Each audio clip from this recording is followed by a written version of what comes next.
ఇప్పుడు ఇడుపు కాగితం అనేది ఒక మూవీ. ఆంధ్రప్రదేశ్లో నుంచి మూవీలు తీయట్లేదా? వాళ్ళ హీరోలు ఉన్నారు కదా. తెలంగాణలో ఉండేటటువంటి తెలుగు ప్రజలందరూ కూడా తెలుగు ఆంధ్రాను తెలంగాణ రెండు కలిపి తెలుగు భాష అని చెప్పేసి అంటే మనం ఆంధ్ర తీసేటటువంటి మూవీ ఫిలిమ్స్ కానివ్వండి, ఫిలిం యాక్టర్స్ని కానివ్వండి, ఆ మూవీస్ చూస్తున్నాం.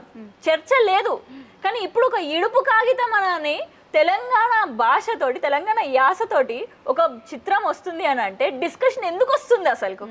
అంటే ఎవరు దీన్ని టార్గెట్ చేస్తున్నారు? నిజంగా చూస్తే ఏ మూవీ గురించి అయినా డిస్కషన్ చేస్తున్నామా? చేయట్లేదు. ఇడుపు కాగితం గురించి డిస్కషన్ ఎందుకు చేస్తున్నాం అని అంటే నేడు మళ్ళా ఆంధ్ర వాళ్ళకి మళ్ళా కొమ్ములు పెరుగుతానే.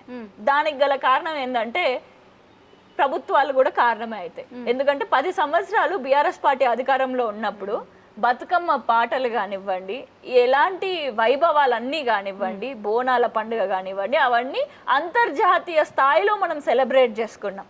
మన భాషకి ఒక సపరేట్ ప్రాధాన్యత అనేది లభించింది. ఎవ్వడు కూడా హేళన చేయలే.